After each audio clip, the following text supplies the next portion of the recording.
Make no mistake, Kali Linux is the uncompromising industry-standard operating system designed explicitly for penetration testing and digital forensics.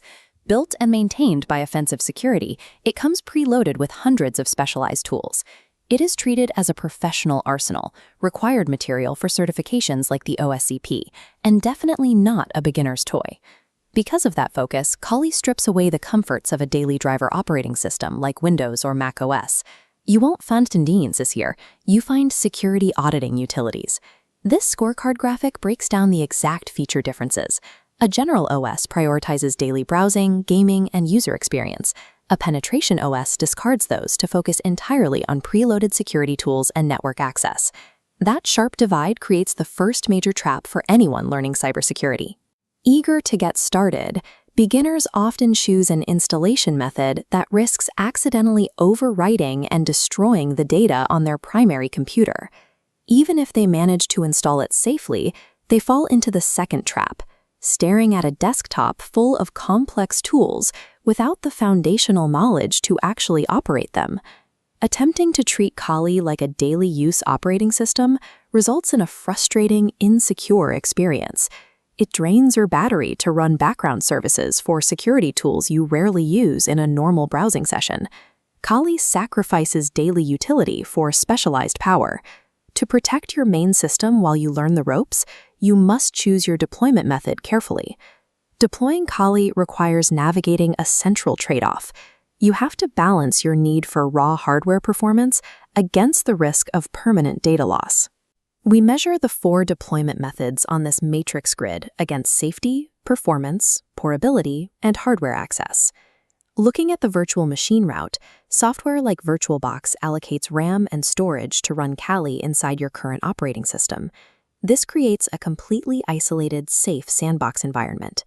The guest operating system has no direct access to your host machine's sensitive files. You accept a slight decrease in hardware performance in exchange for snapshots, the ability to instantly reset the system. Moving to the dual boot route requires partitioning your actual hard drive to run Kali natively alongside Windows. Running natively means the operating system communicates directly with your motherboard and graphics card, achieving maximum hardware performance and speed. But if a beginner draws those partition boundaries incorrectly during setup, it overwrites the Windows drive, resulting in catastrophic data loss. For anyone just starting out, prioritizing a sandboxed isolation over raw hardware speed is the only logical choice to prevent costly mistakes. There are also deployment methods designed specifically for users who need temporary access or seamless workflow integration, rather than a dedicated, full-time hacking environment. Bringing our matrix back to the screen helps us measure these portability-focused methods.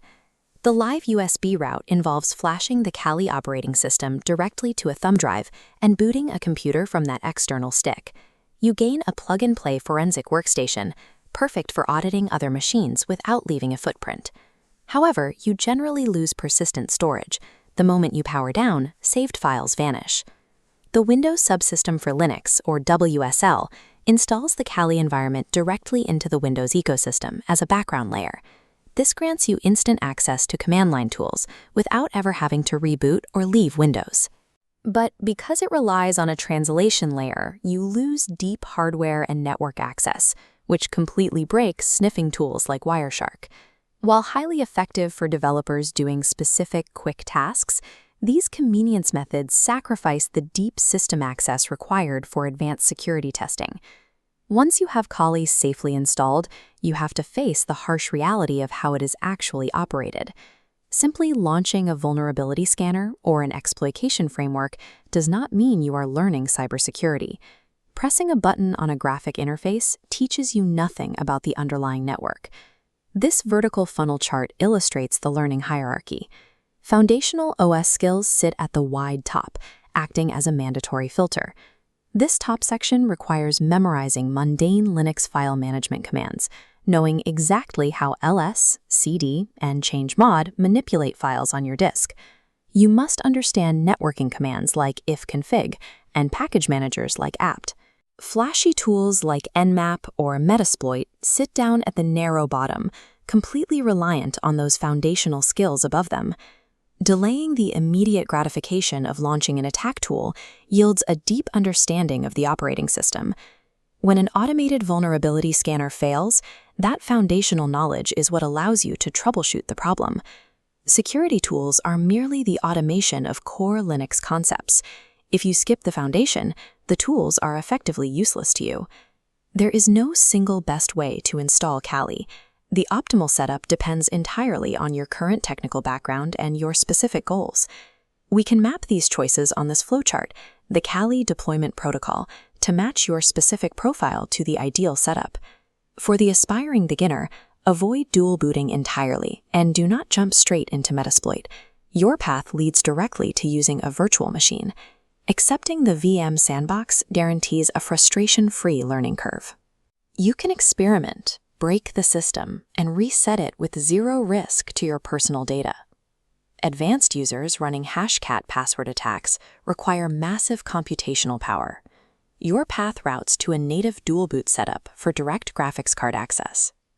Casual Windows developers route to WSL, while temporary auditors use a live USB. These users accept limitations on advanced networking in exchange for ultimate convenience and seamless workflow integration. Regardless of the installation method, the operational reality remains. Deep knowledge of the underlying operating system is your actual weapon, not the software itself.